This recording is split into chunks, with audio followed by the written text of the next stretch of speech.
mwaka mmoja tangu kuondolewa mamlakani kwa aliyekuwa naibu rais Rigathi Gachagua kupitia mswada wake mbunge wa Kibezi Magharibi Mwengi Mutuse. Lakini mtazamaji, katika mahojiano ya kipekee na mwanahabari wetu David Mudhoka, Mutuse anasema kwamba anajivunia kuanzisha mchakato uliompeleka Gachagua nyumbani. Mutuse amesema kuwa matamshi ya Gachagua kabla ya haswa baada ya kutimuliwa afisini yamedhihirisha kuwa Gachagua hakufaa hata kuwa mwenyekiti wa kidimbwi cha kuogesha ng'ombe maarufu kama Kettle Dip, kando na kuwa nambari 2 serikalini. Analinganisha hatua yake ya kumtimua Gachagua na ukombozi wa taifa kutoka kwa mabeberu wa mwaka 1963. Amezungumza matukio hayo Oktoba mwaka 2024, kiwemo kile kisanga cha nini pacha wangu. Mutuse, are you with us? Yes. Yes, I'm with us.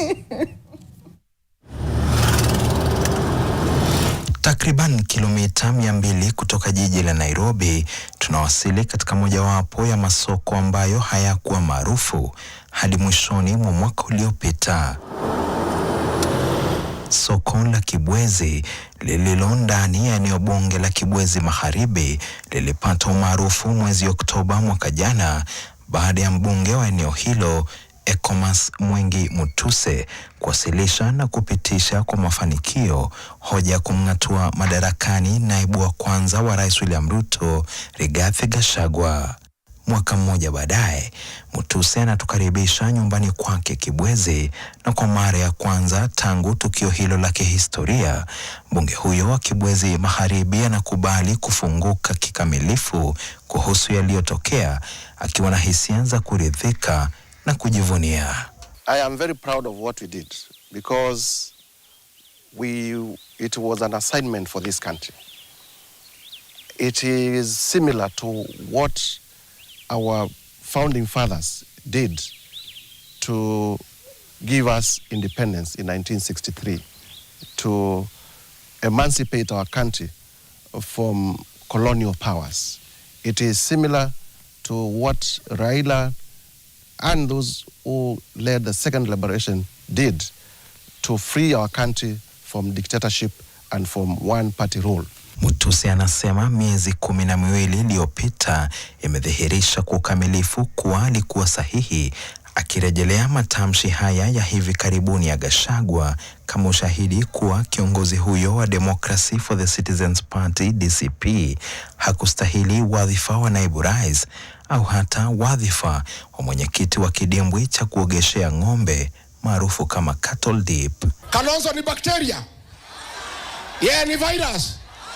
Sasa maneno ya ugonjwa, Kalonzo na mimi tunaingilia wapi? Sisi tunatakia hiyo mzee mema. Tunataka wakuwe pamoja na Ruto, tuwafukuze pamoja kwa debe 2027. I think I am vindicated. I am vindicated because this Rigathi Gachagua, out of office, has continued to spew hatred, has continued to spew ethnic marginalization, and ethnicity has become his corner piece of his political mobilization. Wakati wa vikao vya kumng'atua Gachagua kwenye seneti, Mutuse aligeuka kuwa gumzo la kitaifa, hasa baada ya mvutano huu na wakili wa utetezi Elisha Ongoya. Can a court of law accept an illegal consent? I wouldn't imagine that. You're a lawyer. Can a court of law accept an illegal consent? No. Leo Mutuse hakuepuka kuzungumzia tukio maarufu la I am with us, akisema halikuwa kosa la lugha bali sehemu ya mkakati wa kisiasa kuwapotezea muda wapinzani wake. You know, English is an evolving language, and that is what we call English by construction. I mean, not the ordinary grammar.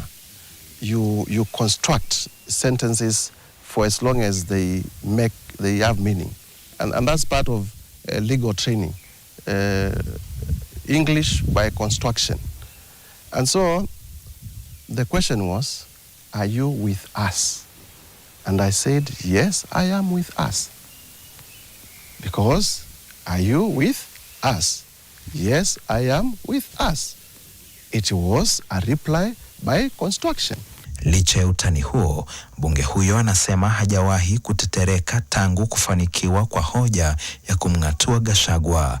Hii ni hata licha ya mali zake kuharibiwa, ikiwemo hoteli moja mjini Makendo kando na barabara kuu ya Nairobi kuelekea Mombasa wakati wa maandamano ya Juni mwaka huu dhidi ya utawala wa Rais Ruto. There are many Kenyans who are happy with me. In fact, if a poll was done today and it was asked how many Kenyans support Mutuse for impeaching Gachagua, you would be surprised that many Kenyans are happy that Rigathi Gachagua is no longer their deputy president. Na kuhusu ushirikiano kati ya kiongozi wa chama cha Wiper Kalonzo Musyoka ambaye Mutuse anamchukulia kuwa nguzo kuu ya siasa za Ukambani na Gachagua, Mutuse anasema hivi kumhusu kiongozi huyo wa DCP. Categorically said that we are very few and he used to do it like this. Nyinyi ni watu wachache, hata hamwezi kuwa rais ya nchi ya Kenya. Hiyo msahau. Sema nyinyi ni watu wachache, kura yenu ni kidogo, hamuna shares katika hii serikali. Mutuse anamalizia kwa kumrai Kalonzo kujiunga na Rais Ruto, akimtaja kama funga kazi ya Kenya Kwanza kwenye kipute cha mwaka 2027. Kwa sasa mbunge huyo wa Kibwezi Magharibi anajiandaa kutetea kiti chake mwaka 2027, huku wengi wakisubiri kuona kama atashinda na ikiwa hatimaye atapanda ngazi zaidi katika siasa za kitaifa. Ila angali na kibarua. Ametujengea mabarabara, ametuchimbia maboo. Kwa hivyo tunaona hakuna haja aende nyumbani. Amesaidia watu wa bodaboda, wa mama. Kwa hivyo ako sawa. Sasa ni mapema, kuna miaka miwili imebaki. Kwa hivyo katika hiyo miaka miwili pia tuna ile checklist, tunaendelea kutia sahihi kidogo kidogo. Akifikisha 80, sisi tunamwambia bila shaka hata kama ako Kenya Kwanza, tunamwambia aendelee. Lakini kwa sasa hatuwezi jua. Mwaka mmoja baada ya kuongoza mchakato wa kumtimua mamlakani aliyekuwa naibu rais Rigathi Gachagua, mbunge Mwengi Mutuse sasa anashikilia kuwa alifanya uamuzi bora licha ya changamoto na gharama za kisiasa. David Muthoka, NTV, kutoka eneo bunge la Kibwezi Magharibi, kaunti ya Makueni.